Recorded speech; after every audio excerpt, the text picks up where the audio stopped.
Pakistan cricket board తమ 15 మంది ఆటగాళ్లతో కూడిన టీ20 ప్రపంచ కప్ జట్టును వెల్లడించింది. బాబర్ ఆజం జట్టుకు కెప్టెన్గా వ్యవహరిస్తాడు. తుది జట్టును సమర్పించడానికి ఐసీసీ గడువు కొద్ది గంటల ముందు చేసిన ప్రకటనలో హసన్ అలీ, ఇర్ఫాన్ ఖాన్ మరియు లఘు సల్మాన్లను టీంలోకి తీసుకోలేదు. రాబోయే మెగా ఈవెంట్కు సన్నాహాల్లో భాగంగా పాకిస్తాన్ ప్రస్తుతం ఇంగ్లాండ్తో ద్వైపాక్షిక సిరీస్లో నిమగ్నమై ఉంది.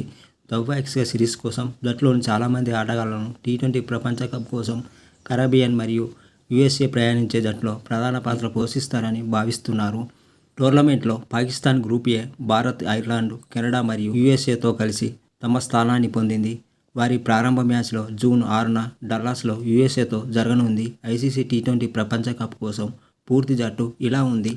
మొహమ్మద్ రిజ్వాన్, షోయిబ్ అయూబ్, బాబర్ ఆజం, ఫఖర్ జమాన్, ఇఫ్తిఖార్ అహ్మద్, అజమ్ ఖాన్, షాదాబ్ ఖాన్, ఇమాద్ వసీం, షాహీన్ అఫ్రిది, మొహమ్మద్ అమీర్, నసీం షా, హరీష్ రాఫ్, మొహమ్మద్ అబ్బాస్ అఫ్రిది, ఉస్మాన్ ఖాన్, అబ్రార్ అహ్మద్. పేసర్ హరీష్ రాఫ్ జనవరి నుండి గాయం నుండి కోలుకున్న తర్వాత జట్టు స్థానం సంపాదించాడు. అదనంగా అబ్రార్ అహ్మద్, అజమ్ ఖాన్, మొహమ్మద్ అబ్బాస్ అఫ్రిది, షోయిబ్ అయూబ్ మరియు ఉస్మాన్ ఖాన్ టీ20 ప్రపంచ కప్లో తమ అరంగేట్రం చేయడానికి సిద్ధంగా ఉన్నారు.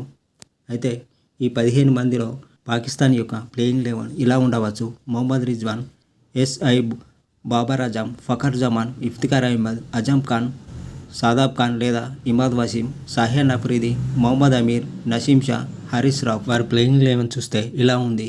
ముందుగా ఓపెనర్లుగా మొహమ్మద్ రిజ్వాన్, ఎస్ అయూబ్లు దిగే అవకాశాలున్నాయి. మొహమ్మద్ రిజ్వాన్ మంచి బ్యాటర్, తను నిలదొక్కుంటే మంచి స్కోర్ పోయే అవకాశాలు ఉన్నాయి. అలాగే అయూబ్ కూడా అప్పుడప్పుడు ఆడే అవకాశాలు కూడా ఉంటాయి.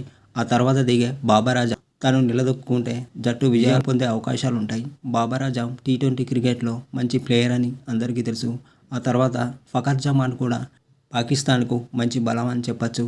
పాకిస్తాన్ టీంలో తను ఆడినా కూడా టీం గెలిచే అవకాశాలు ఎక్కువగా ఉంటాయి. అలాగే తర్వాత దిగే ఇఫ్తిఖార్ అహ్మద్ కూడా మంచి హిట్టరు, తను కూడా ఆడితే మంచి స్కోర్ వెళ్ళచ్చు. అలాగే అజమ్ ఖాన్ ఈ ఏడాది అరంగేట్రం చేస్తున్నాడు. తను పాకిస్తాన్ టీ20 క్రికెట్ లీగ్లో మంచి పేరు పొందిన క్రికెటరు, తను కూడా మంచి హిట్టరు. అలాగే షాదాబ్ ఖాన్ పాకిస్తాన్ జట్టులో మంచి allrounder. Shadab Khan spin bowling చేయడం జరుగుతుంది. అలాగే మంచి బ్యాటర్ కూడా. పాకిస్తాన్ జట్టు ముఖ్యంగా బ్యాటింగ్లో మాత్రం మంచి బలంగా కనిపిస్తుంది. ప్రత్యర్థులకు మాత్రం భయం తెప్పించేలాగా ఉంది. పాకిస్తాన్ జట్టు యొక్క అతిపెద్ద బలం వారి బౌలింగ్ దాడి. ముఖ్యంగా షాహీన్ అఫ్రిది, నసీం షా మరియు మొహమ్మద్ అమీర్ల ఉనికి మిగతా వారందరికీ హెచ్చరికగా సంకేతం మరియు వారిని అప్రమత్తంగా ఉండేందుకు మార్గదర్శనం చేస్తుంది. పాకిస్తాన్లో బలం అంటే బౌలింగ్ అని చెప్పుకోవచ్చు. పాకిస్తాన్ జట్టు యొక్క వీక్నెస్ చూస్తే ఇలా ఉంది. పాకిస్తాన్ ఇష్టమైన జట్టు అన్న పేరు ఉంది. అయితే వారు రాబోయే టోర్నీలో తమ అవకాశాలను పెంచుకోవడానికి తమ ఫీల్డింగ్ను మెరుగుపరుచుకోవాల్సిన అవసరం ఉంది. కాబట్టి మొత్తం మీద సాధారణంగా చెప్పాలంటే వారి అతిపెద్ద చింక్ ఎల్లప్పుడూ ఫీల్డింగ్ చేస్తూనే ఉంటుంది. ఫీల్డ్లో వారి రక్షణాత్మక ప్రయత్నాలు ఈ సందర్భంలో వారి ప్రదర్శనలు తగ్గించవచ్చు. కానీ వారు పటిష్టమైన జట్టు మరియు అమెరికా మరియు బార్బడోస్లో జరిగే టీ20 ప్రపంచ కప్లో ప్రమాదకరమైన జట్టు.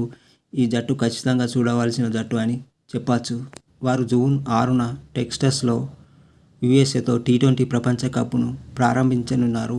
ఆ తర్వాత జూన్ 9న న్యూయార్క్లో చిరకాల ప్రత్యర్థి అయిన భారత్తో మ్యాచ్ ఆడనున్నారు.